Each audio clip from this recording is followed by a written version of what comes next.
Well, joining us live now is news.com.au's Entertainment Reporter Bronte Coy. Just before we get into other matters, did you see the protest just then? Heckler. It was just a heckler. Yeah. He's had a go at Charles. Painful person. It's over taxes and not paying taxes, etc. Is it the time? No, this guy just lost his mum.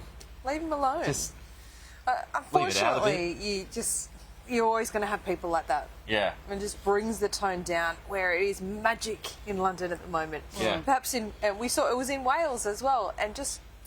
Yeah. He's a guy grieving his It's been mother. pretty minimal, though, hasn't it? Disruptions. I mean, there's that one which was kind of minor. The King just walked away, and that's all he could do, really. And then there was that other one in Scotland the other day during the procession. He was taken down pretty quickly.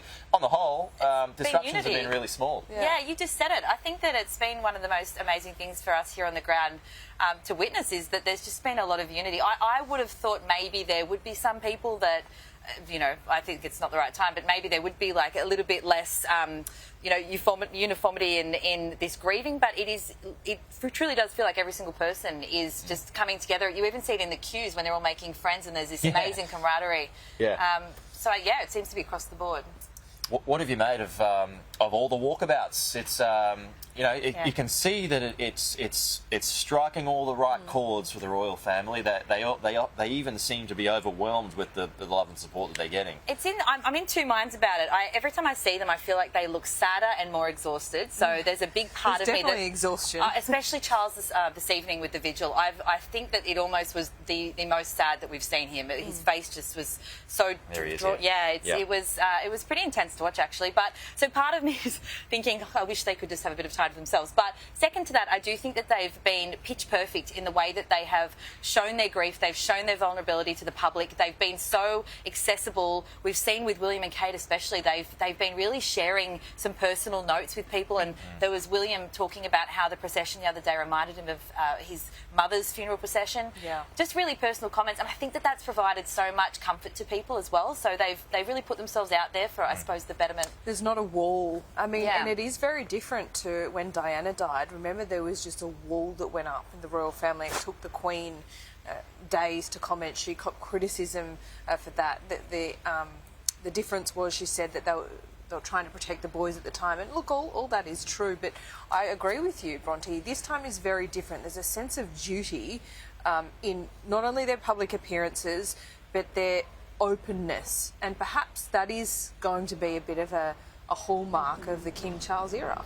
I think that you're absolutely right, that it does seem to be almost deliberate in the way that it's almost a bit of a reformation. We know that Charles has got a lot of big plans for the monarchy. He's slimming it down. We're seeing that with the HRH titles being discussed for some members of the family. And I think that another part of it is simply understanding that people feel differently about the royals. The Queen copped so much flack back then, as you mentioned, when Diana died, for not being with the people and being open with the people, however she felt privately. And so I think that they've learnt from mistakes, and I think that they are putting themselves out there now. What do you reckon about David Beckham sneaking into the crowd? I love it. I love it. You know what? It's exactly what we were just talking about, where it's everyone. It's across the board. It's a leveler. Even David Beckham. It is a leveler, this whole moment. I mean, you just get the sense that everyone, agrees it's unifying, and this...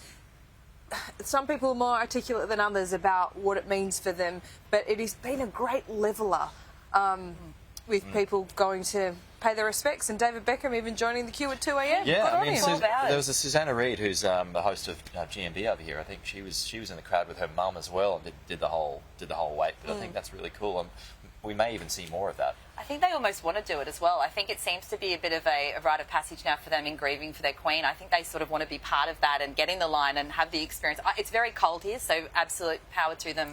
Yeah. I don't know. I mean, 24 hours is a stretch, isn't it? That's commitment. I heard, I think it was Jonathan Lee or someone else. They were at the back of the queue, and all these mourners are being asked, it's going to take 24 hours or 20 hours, and they're like, oh no, we don't believe that. Yeah. So there was a bit of a... Well, right, because we just had the tracker up before, and it said it was down to 22. Right. Exactly. It was down to 20. So it's not bad. We've just shaved another 2 hours. The only thing we haven't seen in the queue, at least witnessed ourselves, is, breaking out in song. No, there was one. Someone was singing Adele in the line, I saw on Twitter. Of course, Adele. I mean, imagine the that tears. Would have been enough for me, and it would have walked off. That'll do. That'll do. I'll just watch it on TV.